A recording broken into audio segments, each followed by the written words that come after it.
स्वच्छतेचे महत्त्व मराठी निबंध। स्वच्छता ही खरी ईश्वर भक्ती आणि स्वच्छता ही आरोग्याची पहिली पायरी अशी उक्ती आपण अनेकदा ऐकतो। पण स्वच्छता म्हणजे केवळ आपल्या शरीराची किंवा घराचीच स्वच्छता नसते, ती एक व्यापक संकल्पना आहे ज्यामध्ये व्यक्तिगत स्वच्छता आणि घराची स्वच्छता, समाजाची स्वच्छता, पर्यावरणाची स्वच्छता आणि आपल्या विचारांची स्वच्छता या सर्वांचा समावेश होतो। स्वच्छता हे केवळ एक कृती नसून एक संस्कार आहे, एक सवय आहे आणि राष्ट्राच्या प्रगतीचे एक प्रमुख सूचक आहे। प्रगती व्यक्तिगत स्वच्छता आरोग्याचा पाया, माणसाचे आरोग्य हे त्याच्या सर्वात मोठी संपत्ती आहे आणि हे आरोग्य टिकवण्यासाठी व्यक्तिगत स्वच्छता अत्यावश्यक आहे। नियमित हात धुणे, आंघोळ करणे, स्वच्छ कपडे घालणे यामुळे अनेक संसर्गजन्य रोग होण्याचा धोका कमी होतो। किटाणू, विषाणू आणि परजीवी घाम आणि घामळीपासून पसरतात। स्वच्छता यांना आडवे घालावे। स्वच्छ शरीर आणि स्वच्छ वस्त्रांमुळे मन प्रसन्न राहते, आत्मविश्वास वाढतो आणि मानसिक तणाव कमी होतो। स्वच्छ वातावरणामुळे मन शांत आणि एकाग्र राहते। समाजात एका सुस्वच्छ व्यक्तीचे सहजासहजी समाधानाने स्वागत होते। व्यक्तिगत दुर्गंधी आणि अशुचिता इतरांमध्ये तिटकारा निर्माण करते। घरातील स्वच्छता, कुटुंबाचे आरोग्य, आपले घर हीच आपली पहिली जगण्याची जागा आहे।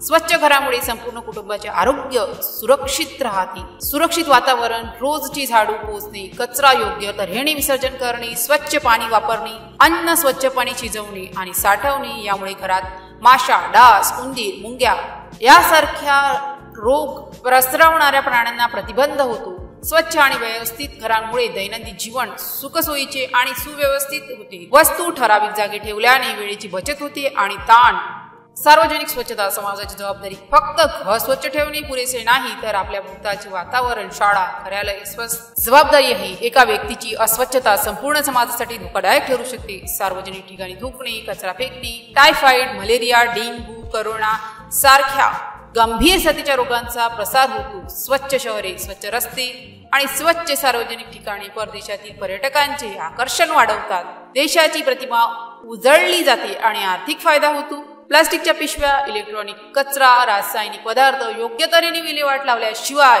टाकल्यास जमीन आणि पाणी प्रदूषित होते। स्वच्छतेच्या संकल्पनेमध्ये पुनर्वापर आणि कचऱ्याचे योग्य व्यवस्थापन हे देखील महत्त्वाचे घटक आहे। स्वच्छ भारत अभियान एक राष्ट्रीय चळवळ भारत सरकारने 2014 मध्ये सुरू केलेल्या स्वच्छ भारत अभियान ही स्वच्छतेच्या दिशेने एक मोठे पाऊल होते। खुली शौचाची समस्या दूर करणे, गावोगावी शौचालय बांधणे, लोकांमध्ये जागरूकता निर्माण करणे यामुळे देशातील आरोग्य पातळीवर लक्षणीय सुधारणा झाली आहे। हे अभियान फक्त सरकारचे नसून प्रत्येक नागरिकाचे कर्तव्य आहे, हे लोकांना पटवून देत आहे। आर्थिक फायदे, स्वच्छतेत आर्थिक फायदे स्पष्ट दिसतात। रोग कमी झाले की दवाखान्यातील खर्च कमी होतो। हा पैसा कुटुंब इतर उपयुक्त गोष्टीवर खर्च करू शकतो। स्वच्छ शहरे आणि ऐतिहासिक स्थळे पर्यटकांना आकर्षित करतात, ज्यामुळे स्थानिक लोकांना रोजगार मिळतो आणि देशाला परकीय चलन मिळते। आजारी पडलेली मंडळी कमी झाल्याने कामाचे दिवस वाया जात नाही, त्यामुळे व्यक्तीची उत्पादकता वाढते। निष्कर्ष, स्वच्छता ही केवळ सरकारची जबाबदारी नसून प्रत्येक मुलाची, मोठ्याची आणि तरुणाची वैयक्तिक जबाबदारी आहे। ती एक अविभाज्य संस्कृती बनवणे